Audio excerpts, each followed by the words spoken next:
Most people write cold emails that get zero replies and they blame their subject line or their offer. But here's what they're missing. Your call to action is actually what determines if someone responds or ignores your email right beside your offer. The CTA is literally the bridge between interest and action. You get it wrong and even perfect emails will get ignored. You get it right and average emails will start booking meetings. I've tested hundreds of CTAs across dozens of industries, and I'm about to show you the exact ones that consistently get replies and booked calls. Here's exactly what we're going to cover in this video. First, I'll explain why CTAs matter more than most people realize. Then we'll dive into testing the hierarchy so you know which CTAs to use and when. Next, I'll break down the 4 categories of CTAs that actually work with specific examples that you can go ahead and copy. We'll also explore the psychology behind why these CTAs convert so well.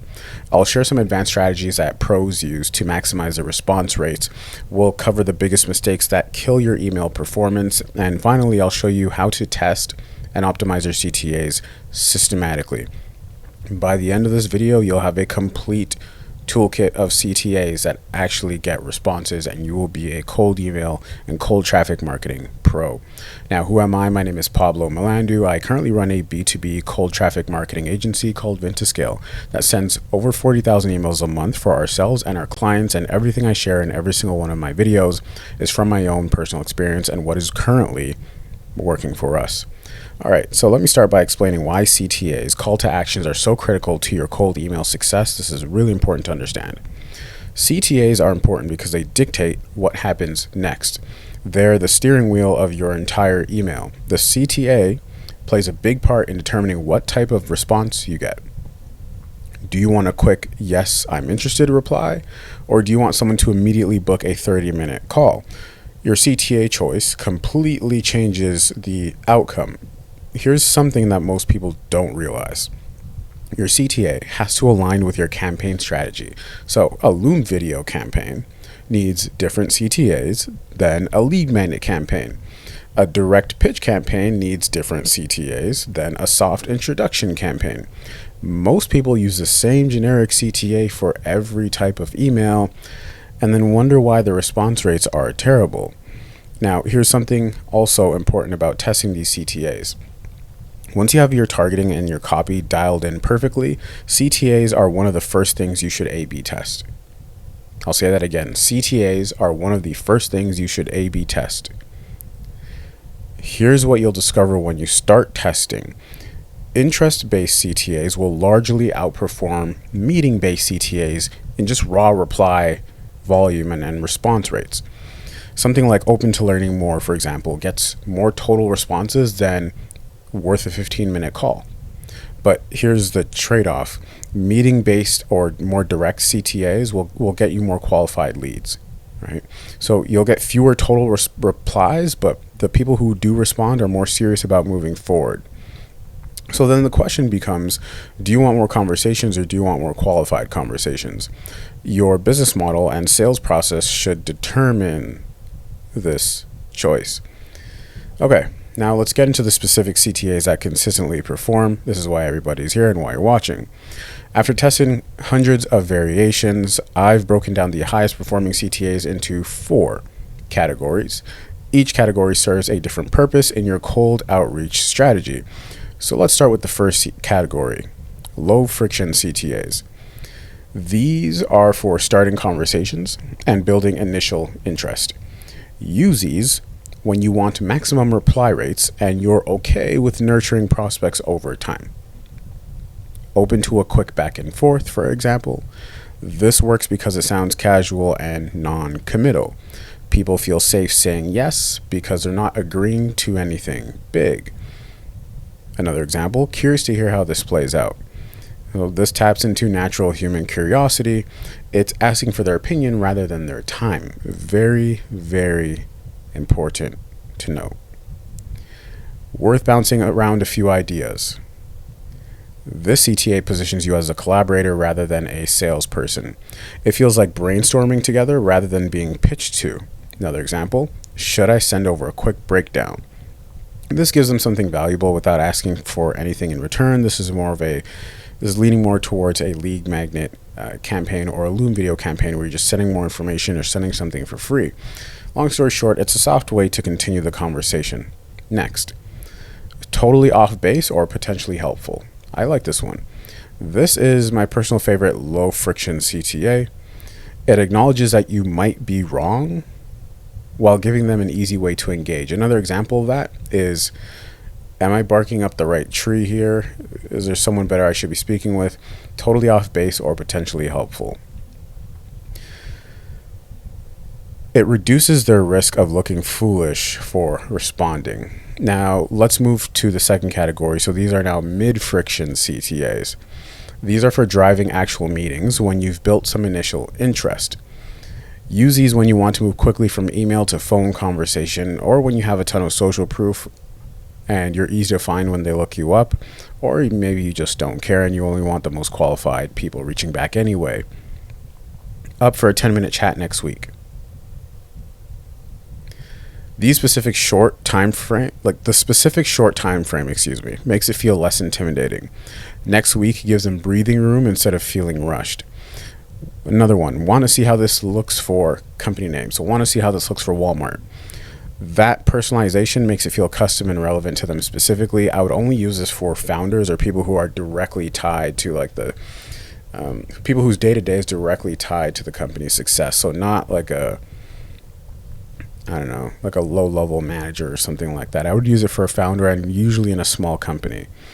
Next, should we unpack this together on a quick call? So the word together makes it feel collaborative again, rather than salesy. Would a fast walkthrough be helpful? So the word fast reduces that time commitment fear. Helpful, right? Would a fast walkthrough be helpful? The word helpful positions it as value for them rather than value for you, which is really important. We always want to make it about them. These little things matter. And it's important that you understand why we choose the words that we choose, especially if you want to be good at copywriting. Another one, want me to tailor this for your exact use case. So this offers customization, which is really hard to say no.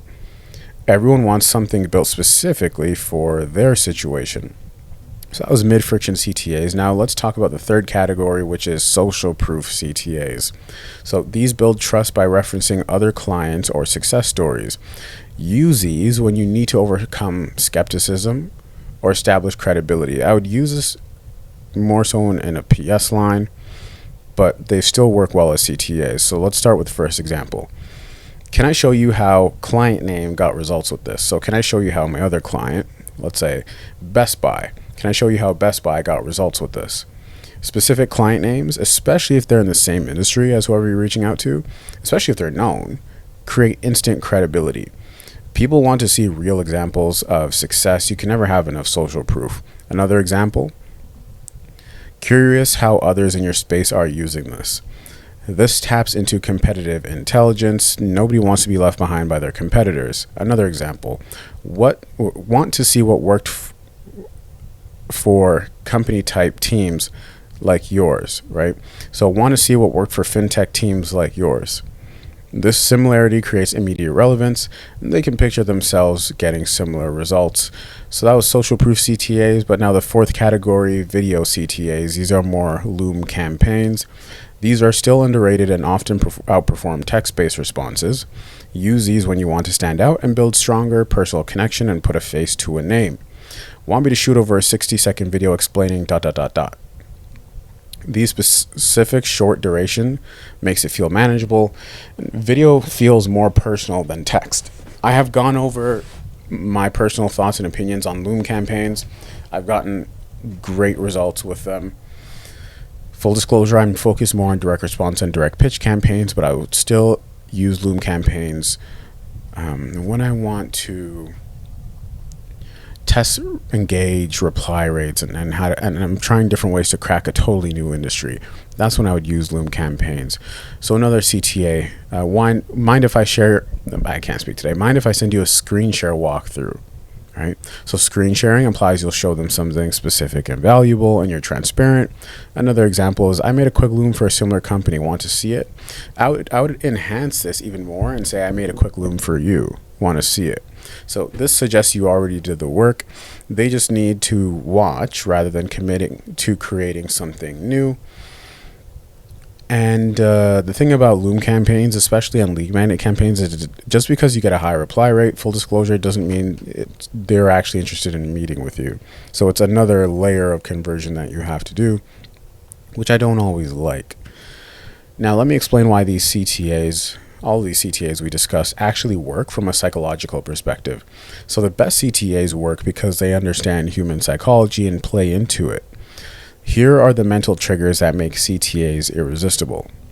People are naturally curious but hate feeling trapped.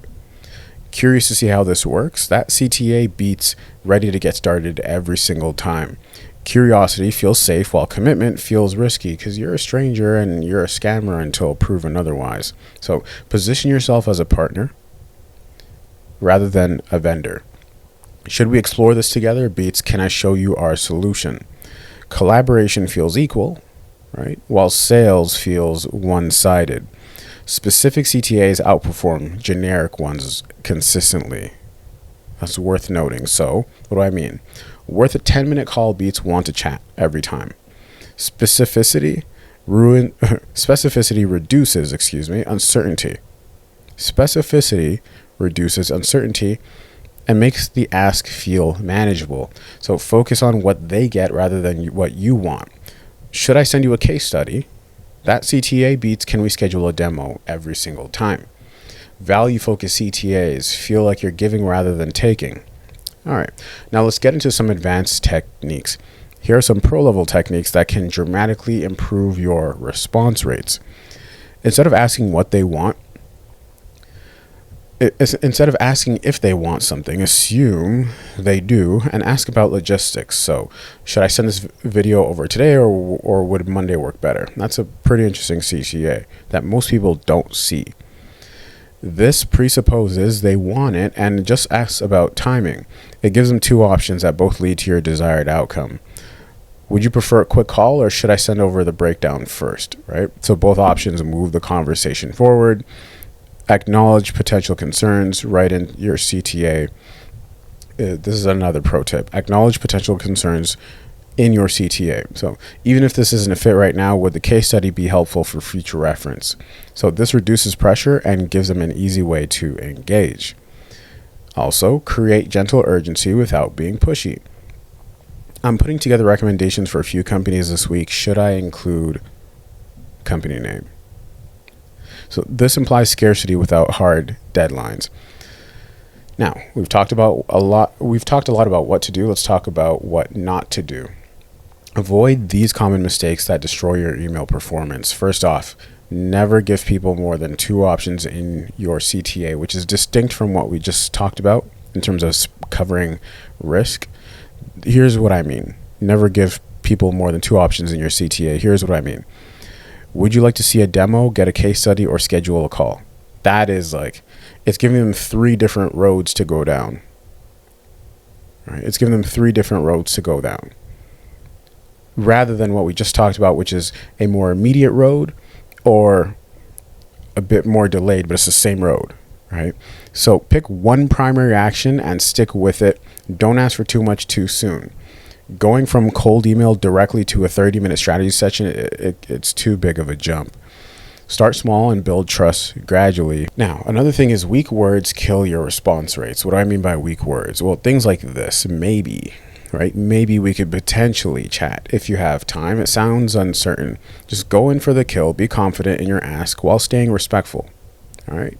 Now let's talk about how to systematically test these CTAs. Here's my systematic approach to finding your highest converting CTAs. It's actually very, very, very simple. What you're going to do is you're going to pick one CTA from each category and test it for at least 500 to 1,000 emails. Measure both total reply rate and positive reply rate, and this gives you baseline performance to improve against. Only change the CTA while keeping everything else identical. This way, you know the CTA is driving any performance changes. Again, test each CTA variation for at least 500 to 1,000 emails before making decisions. Why? Because small sample sizes lead to false conclusions. Adding personal elements to your CTAs also increases the response rates. So should I send this to you, or would first name from your team be better? Feels more human. That's a bit more advanced. You got to do some stuff in Clay. We might cover that in another video. But all in all, let me quickly recap what we covered today. So CTAs are the bridge between interest and action in your emails. I showed you 4 categories of high performing CTAs. So low friction, mid friction, social proof, and video based CTAs. We covered the psychology behind why these work and some advanced strategies. And I gave you a systematic approach to testing and optimizing them. The difference between emails that get ignored and emails that get responses often comes down to one thing: your call to action. And while the CTA is important, nothing is more important than the offer. And at the end of the day, if they're not interested, they're not. If they're interested, they're interested. If they're not, they're not. So just keep going. If you have any question, just leave a comment below and I will get back to you. If you run a B2B agency or business doing at least $20,000 a month and would like us to get you clients from cold traffic, or need help making cold email work, the link is in the description below. And lastly, but not least, if you'd like access to my entire cold email / cold traffic marketing blueprint for free, the link is in the description too. Just fill out the Google form and I'll send it straight to your inbox. All right, guys, see you guys in the next video. I'm out. Peace.